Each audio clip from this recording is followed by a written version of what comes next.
Alright, in this video, I want to talk about this verse right here. This is Proverbs 18:15 that says, "He that answers the matter before he hears it, it is folly and shame unto him." And the reason why I'm bringing up this verse is because there's a lot of Christians that are just like the world, and they don't want to look into a certain subject, and they automatically label it as foolish and crazy and stupid, yet they never look into it. And you can tell they never look into it because when you watch their videos like this right here, they never give any evidence against the earth being flat. They never disprove any of the evidence that flat earthers bring up. They don't show how the earth is spherical and show the evidence proving that it's sphere, right? They talk about anything else other than actual evidence, right? And that's what I ended up getting from this video. I like this guy's channel because he talks out against Calvinism and he preaches the gospel. You can say he's a bit rough around the edges, a bit blunt or crude, but I don't mind that. But some of you may not like that because some of you don't like it when I say certain words, so you might not like the way this guy goes about it. And now and then he has some kind of like heavy metal music, but I think it's Christian lyrics. Some people don't like that kind of thing, but I'm kind of whatever about it. But in this video, I wanted to hear what he had to say. And he starts off by saying, some flat earthers cuss him out and get mad at him over this subject. So that's why we got to preach against it. Okay, well, I haven't done this. I believe the flat earth. I haven't done this to you. You're basically saying that all flat earthers get mad and cuss people out for not believing the earth is flat. When have I done this? Why am I lumped into that? Right? You're basically generalizing, and then you're saying just because someone did that to you, we should go against the flat earth. That's like an atheist saying, well, some Christians cussed me out, so I'm just going to dismiss Christianity. You would say that's wrong. Or some people are racist because when they were younger, somebody who was of a different race mistreated them or did something, maybe a heinous crime to them.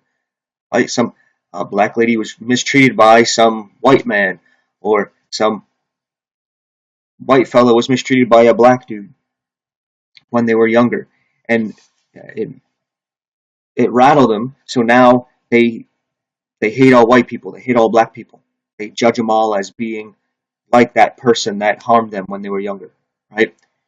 Or they do it with gender. A woman was mistreated by a man, or a man was mistreated by a woman, and now all men and all women are the same. Even though it's like, well, I'm a whitish guy, and I believe the flat earth, but I didn't do any of these things. Why am I lumped into that? I didn't do any of these crimes. Why am I guilty without any evidence, right? Because somebody else did something, I'm guilty. How does that make any sense, right? Or it's like saying, oh, somebody who believes the gospel, they cuss somebody out, right? They cussed an atheist out or a legalist out. So now the legalist is like, see, this is how free grace preachers are. Be like, well, I didn't do that. Why am I labeled into that? So he starts off by saying the flat earth needs to be preached against because some flat earthers cussed him out or chewed him out and what have you. So that means the flat earth is wrong. Like, again, just because somebody who believes something, like if somebody's a Muslim, a Catholic, an atheist, and they go and they kill somebody, does that represent their beliefs? And does that prove their beliefs are wrong? No, it proves that that person did something wrong. That's it, right? So, not a good start. But I was like, okay, let's continue. It's only 6 minutes, and I think he only ends up, like halfway through, he gets through some points. But the first one was not a reason to preach against the flat earth. It was a reason to preach against being rude. right? Because when you're rude, people are not going to hear you out, right? If you go to somebody's door and you're like, accept the gospel or I'm going to kick you in the nuts because you're a POS, well, they're probably just going to slam the door in your face or maybe give you some buckshot or something, right? That's just how it's going to be, right? It doesn't mean what you're saying is wrong. It means you're just a prick and you're going about things in a very rude and blunt way, a crude way that maybe you should change, right? You know, some people may respond to that, but most people won't, right? Uh, but going through this, he gives other points that are pretty much similar to this. His ending point, which is what made me really want to do the video, because it reminded me of this verse, where he says, Proverbs tells us that certain things are foolish, and the flat earth is foolish, so even to have these kind of thoughts is a sin, to even think about the flat earth. And I was like, are you kidding me? To even think about, hey, is the earth flat? To even question it is a sin? No, it's not. And it just shows how like unreasonable these people are. Just to go, hey, is it flat? Oh, I just sinned because that's foolish because X Mac said it was. Even though he didn't give any evidence for this, he's just saying to think of such an idea. Like if I was like, I wonder if the Earth is a cube. Now that may sound foolish, but is it really a sin for me to go and see if it really is? Or it's really a triangle or something, right? It's hollow. Well, maybe it's foolish. Maybe it's not, right? Is it wrong for me to go see for myself and to find out? No, it's no sin, right? What would be a sin is to say, hey, don't question anything. If you question, you're being a fool and you're sinning. This sounds just like the Catholic Church, a good chunk of the Protestant denominations. Don't question us. Don't question the Pope, the Pontiff. Don't question our living apostle. Don't question our prophet. Right? Don't question the head of the church. You're being a fool. You're sinning. You're going against God's anointed. Don't question anything. How dare you? Who do you think you are? And it's kind of like, well, who do you think you are that you can't be questioned and your beliefs can't be questioned and I can't think of anything outside of your box? All right? And he ended his video just like that. Hey, don't even think about this. Why? Why doesn't he want you to think about it? Which is weird because in the middle of it, he was talking about how people accuse him of being part of some kind of satanic agenda. And this is why we got to preach against the flat earth, because some flat earthers said that he's preaching a satanic agenda. So, why does that mean we got to preach against the flat earth just because some flat earthers said you're preaching a satanic agenda?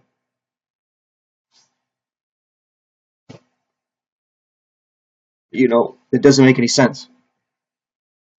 It just doesn't make any sense at all.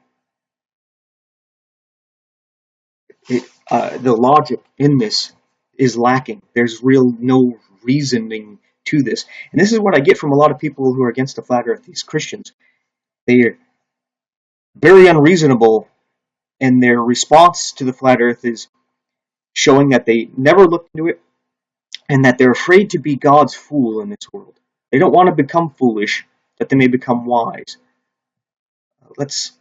I don't think that was in First Corinthians 1, but we're going to go to First Corinthians 1 here, where we see that God chooses the foolish things, but we also want to bring up the other thing Paul said that I was just bringing up.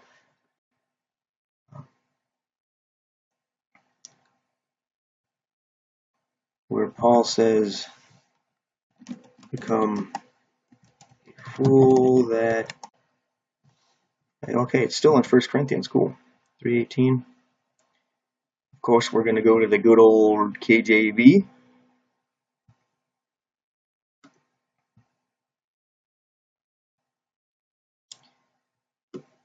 Okay, it says here, verse 18 of 1 Corinthians chapter 3, let no man deceive himself. If any man among you seemeth to be wise in this world, let him become a fool that he may become wise. You see, a lot of these people are afraid to become fools. They don't want the world to think they're a fool. Oh, I say that the earth is flat, they're going to make fun of me. And no. When people ask me about the flat earth, I'll talk to them about it. I usually start talking to them about it by saying why you believe the earth is a sphere. Because then it gets them to think about, well, I don't know, basically because I see pictures from NASA. Right? That's the only reason, really. They see globes in school as they're growing up. They never really thought about it. Like, yeah, once you think about it, what got me to actually think about it was trying to actually prove to flat earthers that the earth was a sphere, and I couldn't. Because everything that I got as evidence to prove that it was a sphere, I was like, you know what, this also could happen on a flat earth. So I was like, well, this doesn't definitively prove that it's a sphere. So I was like, I got nothing other than some basically fake pictures from NASA, which they admit is CGI and, computer generated or generated in other ways like that. It's not actually one picture. They put a bunch of pictures together and make it shaped into a sphere. And they admit this. Right? So I was like, well, then I have nothing. So it got me to actually look into the flat earth. And then, of course, going to the scriptures. The scriptures talk about the earth being unmovable, unshakable. One of the ones that really stands out is Joshua saying that the sun and the moon stood still. Now, when it says the sun and the moon stood still, it's saying that the sun and the moon move, but then they stood still, that they stopped. It doesn't say the earth stopped. Now, if you believe it was the earth that stopped, then it just appeared as though the sun and the moon stopped. Well, even if the earth stopped, the moon is supposed to keep going, right? And the sun is supposed to still be moving. So they would have to stop in what they're doing as well, right? So everything stopped, right? And then if the earth, which is said to be going like 1,000 miles an hour at the equator, so it's spinning a bit faster the closer you get to one of the poles, if it just all of a sudden stopped, it would cause like earthquakes and tsunamis and devastation. And then if it went from 0 to 1,000 miles an hour again, it would again cause those same kind of destruction, right? So, yeah, not to mention if the earth is spinning, it's causing a centrifugal force when you have that spinning. You know, if you like spin in a circle, you can feel your arms kind of float, they kind of pull away, and it feels kind of interesting. You do it a lot when you're a child or whatever, and you have one of those weird things they used to have at the playgrounds where it spin and then a child would fly off of it and break into pieces. Well, that's centrifugal force. Like when you put water on a ball and you spin it, it's going to all fling off, right? Or like a dog, or if you get your hair all wet and you spin, it shakes off, right? That's centrifugal force. Now, if the Earth is spinning at 1,000 miles an hour, it's causing that kind of force where things are pushing away, but gravity's supposed to be holding it all together, right? So if you have that centrifugal force acting against gravity, and then the Earth stops, all of a sudden gravity should feel a lot stronger because it doesn't have that centrifugal force pushing away. So you have all these issues believing the Bible and believing in a spherical earth. So when he says, why do we got to preach against the flat earth? Well, I see more reason to preach against the spherical earth. It makes the word of God of none effect. It means not to believe it. Right? You believe man over God. And the main reason why I say we got to preach against a spherical earth is because it actually does have to do with salvation. You may be saying, what does this have to do with salvation? It has nothing to do with salvation. Well, it doesn't have anything to do with your salvation, because assuming you're a Christian and you believe the gospel and you've accepted your judgment to condemnation and Jesus taking your place on the cross 2,000 years ago so that you've given him your righteousness and you've received his righteousness in exchange, so you're saved, it has nothing to do with you. But this age of grace is going to end soon. And when we're taken up, they're going to say what? They're going to say, aliens took us. But if you believe that the earth is flat, you're going to be like, aliens? No. These are fallen angels pretending to be aliens. This is the great deception, that they're trying to fool us. And with people like us as Christians, if we're being God's fools, willing to say the earth is flat, we're warning these people to let them know that these beings that are going to come up and where they want to try to say aliens raptured us, took us away, is not true. God took us in the rapture, and these fallen angels have been kicked out of heaven are going to lie to you saying that they're aliens and that they took us. This is not true. It's the great deception. They're fooling you. But if you believe the earth is a sphere, your mind is going to be open to these beings coming being aliens. Like, oh yeah, maybe they really are aliens. Maybe the word of God isn't true and that they really are aliens and they took them away and they're actually here to help.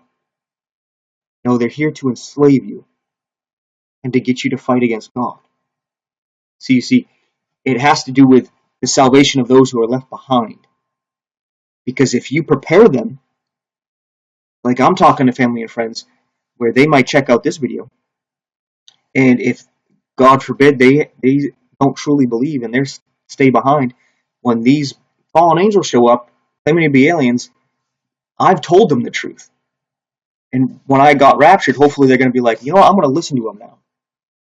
And then if they listen, they're not going to fall for that deception. And they're going to be scared straight, right?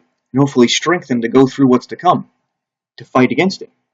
Not physically fight against it, but fight against it by not submitting to it and willing to die to not submit to it. But if you're telling them the Earth's a sphere, you're opening the idea that, you know, these really are aliens, and they really are here to help. So even if someone like Jack Smack here gets raptured, and people start listening to him, he could cause a lot of the people who are left behind to believe a lie, and then lose their soul to be damned. So yes, it's a matter of salvation, because God is the truth. And when you accept the truth, you're accepting God. When you reject the truth, you're rejecting God. So if you want to reject the truth because you don't want to be called a fool, well, it's basically like you rejecting Jesus. Jesus says, I'm the way, the truth, and the life. Those who are ashamed of me, I'm going to be ashamed of them. So if you're ashamed of the truth here on earth, well, God's going to be ashamed of you in heaven. And that's going to be an awkward time when judged. Don't you think? That's the kind of thing that scares me. And it ought to scare you if you're Christian. But some of you fear man more than God. So I think you ought to get right with God. Build that relationship where you know what's true and you want to please God. You don't care if man thinks you're some kind of nut dog, fool, stupid, ignorant, jackass, whatever, right? Who cares what a dying world that's going to hell thinks? Who cares? The God of all creation loves me and has given me the truth, and I know what's true. What does it matter what you think and say about me? It doesn't. I can't control what you think and say. You're free to do whatever that you want there. It doesn't change anything. It doesn't change the truth. It doesn't change me or who I am. It doesn't change my relationship with God. It doesn't change where I'm going and where you're going. Right? But in order to actually save souls, we have to become fools in this world and be willing to take the abuse.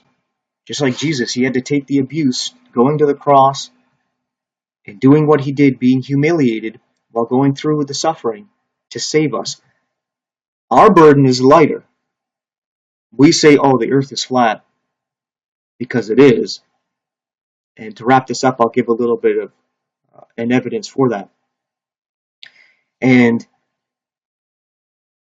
we get mocked and scoffed, but this can actually lead to a lot of people who are left behind who may see this to realize that these aliens aren't aliens. They're the fallen angels, right? You know, but we will see. We'll see. But yeah, let me bring up paint thing here. Now, I'm going to use a couple of things that the spherical earthers preach to show how it's foolish.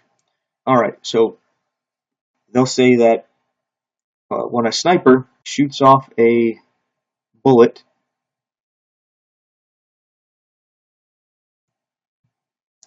that they have to account for the spin of the earth. No, they don't.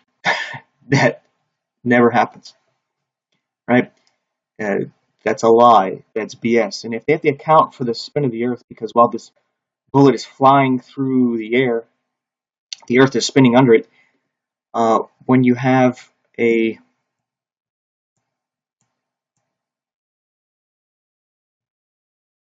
I'm gonna have a crappy draw in here of a helicopter here, right?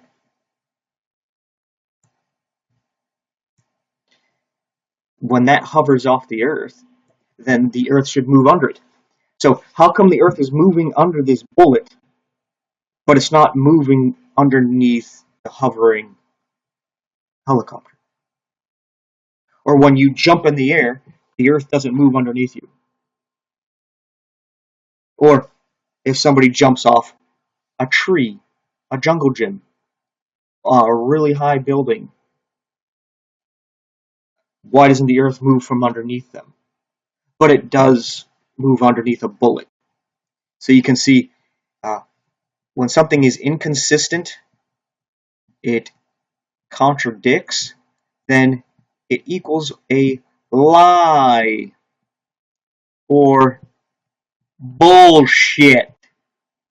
And this should not have to be told to you. But you see, a lot of you have been indoctrinated, so you believe what you are told to believe. You think what you're told to think. You don't actually think for yourself. You're not taught how to actually think.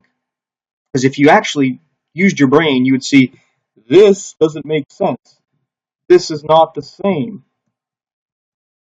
Right? Why does it apply to one thing and not the other? Oh, that's because they're lying.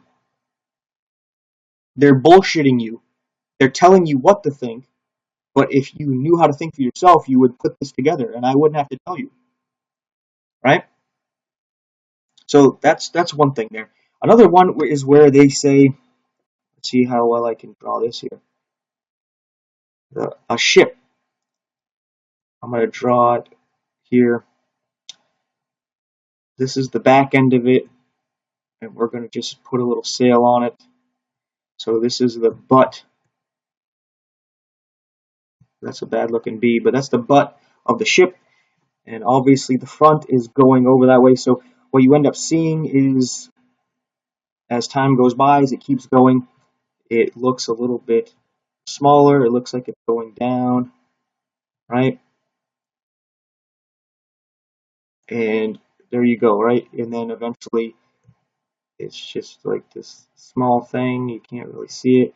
You're like, yeah, see, it's going over the curve. All right. If that is true, then have you ever seen anything go over a hill? I know in some of these areas it's pretty flat, but I'm pretty sure you've seen a hill and you've seen something go over a hill, whether it's in real life or in a show, a movie, or on TikTok video or YouTube thing. You've seen it happen. I mean, you can go look at this, like watch cars go over hills. I'm sure there's weird videos about people who like to watch things go over hills. I'm assuming, because there's a lot of weird things online, right? Well, when something goes over a hill, what do you see happen? You see the let's see if I can draw. We're going to do a side view. So we have the ship here now. And let's say it's going over a curve. What you're going to see happen is it starts to tilt. So the butt goes up, the nose goes down, and then you start to see it there. So when you're looking at it from this view, going from this side, you should see it tilt down. But when you're looking at it over here, you don't see it tilt down at all. You see it sink down as if it's going down an elevator. Why is that? Because it's called perspective.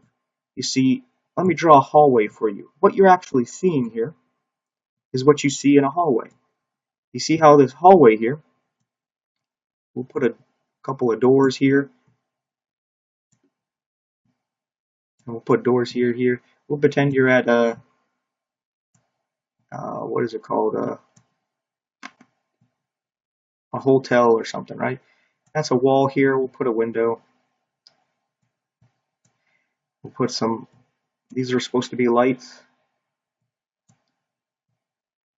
And the floor is, let's just do a checkerboard.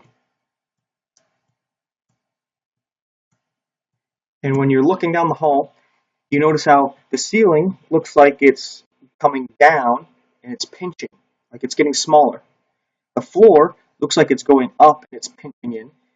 The walls on the side, they look like they're shrinking and coming to the center on each side. But they're not really. That's just how you see it. You look down the hallway, you see the walls look like they're getting smaller and they're coming together. You see the floor looks like it's going up and pinching, and the ceiling looks like it's coming down and pinching because everything's converging at the center point at eye level of your view, right? But in reality, the floor is not going up, the ceiling's not going down, the walls aren't pinching. It's your perspective, how you see things. So when you're looking at the ship go, you're looking at it as if it's going down that hallway. It's getting further away, so it's going to just end up going further and further until it shrinks so small that you can't see it anymore. Now, if it was going over a hill,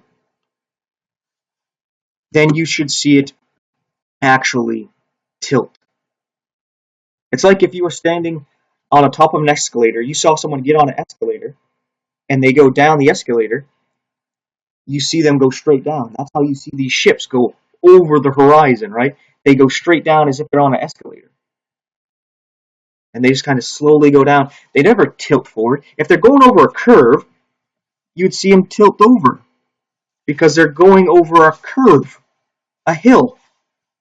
You watch a car, goes up the hill, and as it comes down the hill, this is the back end, the front end, it goes like this. But we don't see that. But you see, if you thought about it, you thought you knew how to think, you would say, that's not what's happening. They're telling me what to think, but that's not true. Because if it was true, this would happen. Right? So you see a couple of these evidence that they want to show to try to prove the earth is a sphere is total bullshit. It's inconsistent. It doesn't line up. And if you were thinking about it, which Jack Smack says is a sin, because it's foolishness to think that the earth is flat, you would come to this conclusion that, hey, this is not what they say it is. Right? Which is also funny because they'll say, oh, you can't see the curvature of the earth, but then they'll say, hey, watch the ships go over the curve here. Watch the ships go over the curve, but you can't see the curve. Well, which is it? Because if you're watching it go over the curve, then you can see it. So you see, again, inconsistency, contradictions equals lies. They lie right to your face, and you think it's some kind of wisdom. I'll give one more here. Let's look at Neil Tyson deGrasse. This is funny. NASA has been showing us the Earth is like pretty much a perfect circle. Almost like what I did there, right? And, this is supposed to be Earth. They'll show you it as this circle and and their pictures, right? But then Neil Tyson Gracie says, well, the Earth isn't really like that. It's more of a pear shape. This is not a very good pear shape, but he's saying this is the North Pole is a little bit closer together, the South Pole is a little bit fatter. And it's like weird because they'll say, well, you look at the planets like Mars and Venus and Jupiter, and they're all perfect circles. And the moon, right? They're in the sun, right? They're circles. So that means that the Earth is the same thing. It's a circle. No, the Earth is a pear. It doesn't look like those bodies. So you see again the inconsistencies. Well, look at everything we look up there is a circle. So that means we're a circle too, right? Oh no, we're a pear. Even though they keep showing us pictures that we're a circle. Well, you know why he's saying that the Earth is pear-shaped? Because the flat Earth, this centerpiece is the north, and everything outside of this is the south, right? And guess what that means? If that means this here roughly is the equator, the north has less space than the outside. So he has to explain away the fact that the south is wider than the north. So he's like, oh, because it's pear-shaped. So he's trying to actually cover this by saying, oh no, it's like a pear. That's why the south has more area than the north, because the north is tighter together and the south is bulged out. No, it's because it's flat, and he's trying to cover it up by still trying to say it's spherical, just more pear-shaped. No, he's what you call a lying sack of shit. All right, like a lot of these people. And you see some people, they think what I just said is crude and rude, and they don't like that I just said that. But these people are liars, and they're manipulating people, deceiving them into destruction. People are going to die and go to hell because of things like this in the future. Right now, this doesn't have to do with salvation, but they're preparing the way for this great deception, which will lead people to hell, where you should be upset with them, very upset with them. But a lot of you will be more upset with me because I said something like shit, which is very disturbing. But anyway, that's just going over it real quick. Of course, there's a lot more evidence to disprove that it's a sphere, and a lot more evidence to prove that it is flat. Of course, there's hills and mountains. There's some people like, well, look, it's not flat. Look at the hills and stuff. Well, it's like a flat plane with hills and mountains, which I can't do with my fingers. I tried flat, tried to make it kind of bumpy. I tried, right? It's kind of like saying, well, it's not a sphere because look, it's all bumpy and stuff. It's like, whatever, okay? At least you're thinking, but the thought's a little silly. It's kind of like this we would consider flat, this line that I have right here. It's not perfectly flat, but yeah, that's definitely not a sphere. We would say that's flat compared to anything else, right? It's more flat than it is round or spherical or anything else, right? Even if I put some hills on here and I have a mountain here, it's flat with some things on it, right? Just because I know there's silly people out there that are going to waste my time with some stupid stuff like that. But anyway, that is that. And the whole reason why I believe it is because it actually lines up with the Word of God. It doesn't turn the Word of God into a lie. It lines up with the evidence. It lines up with reason and logic where you think about these things and you can see why do they have to lie and bullshit to you to get you to believe that it's a sphere. Why? Right? So it shows, hey, there's something wrong here. I want the truth, not a lie. And eventually this is setting people up to accept the aliens, who will not only claim to come to save the world, but they'll say that they're the ones that created mankind. So you're setting people up to believe this deception here, this foolishness that's going to damn their souls. You need to help prepare them. You have to become a fool in this world to take the abuse of this world to hopefully reach some people to help them in the time to come, which is not far away. It's about to start. So we need to carry this super light burden here for their sake, because they're not accepting the gospel. But when we're taken, hopefully they'll wake up. So that's why we have to preach against the spherical earth and actually preach the flat earth. So Jack Smack 77, maybe he is on that other side there. I mean, I ran into Born Again Barbarian, had to make some videos about this as well, where he has the same kind of view, like, don't come to me talking about the flat earth. He's very aggressive towards it, right?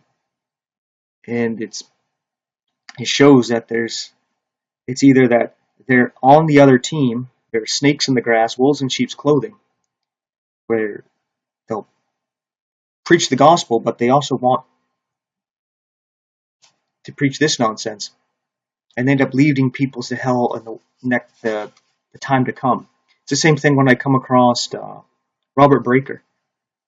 He'll preach the gospel, leading people to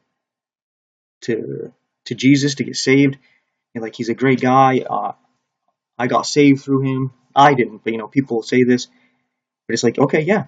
But he's leading people to hell in the time to come because he says, maybe you could take the mark of the beast and still be saved. All right, maybe you could take it in your hand and you could just cut your hand off. And there you go.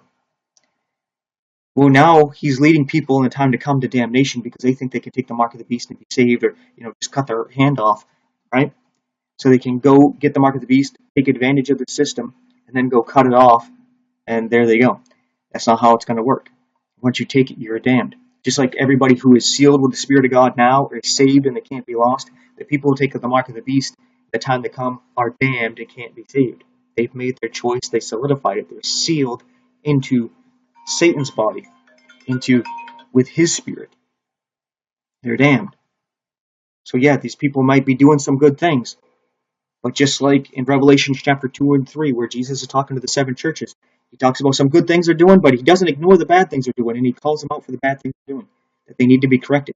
So yes, these people are doing good things, but that doesn't mean we ignore the bad things they're doing. Yeah, they're preaching some true doctrine. That doesn't mean we ignore the false doctrine. And not to mention, a little bit of leaven leavens the whole lump. Just a little bit. So we have to pay attention to the details, because that's how Satan comes in. He's subtle. He brings in these little things that it's not a big deal. It's not about salvation. To get his lies accepted. Right? He just puts a little drop of poison in your drink. He doesn't give you a whole drink of poison, just a little bit into it. And you may have a tolerance where you can handle a drop of a certain toxin in your drink. You can drink that poison and you're fine. You've got some tolerance. But somebody else may not. Right? Like an adult can drink, let's say, a beer and not get drunk. But you give one to a toddler or a 5-year-old, you mess them up. Right? And not all of us are spiritually mature and can handle dealing with some BS. Other people, it's going to lead them away. It's going to mess up their walk with God. It's going to lead to a whole lot of mess. So for their sake, you have to deal with the humiliation. Just like Jesus did for us. You want to be like Jesus? You want to appreciate what he's done? Stand up for the truth. Don't deny the truth. Deal with the humiliation for the sake of others. With that being said, thanks for watching. Take care. Please support this channel with your prayers. With liking, thumbs up, subscribing, hitting that bell icon, commenting and sharing helps draw attention to the channel and to the videos.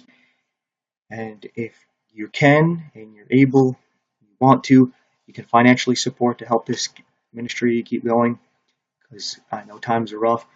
Not everybody's able to help, but if this is to keep going, I'm going to need help. If you're able to, there's links in the description of how you can help, and financially, that is. So, again, with that being said, thanks for watching. Take care and stay tuned for the next one.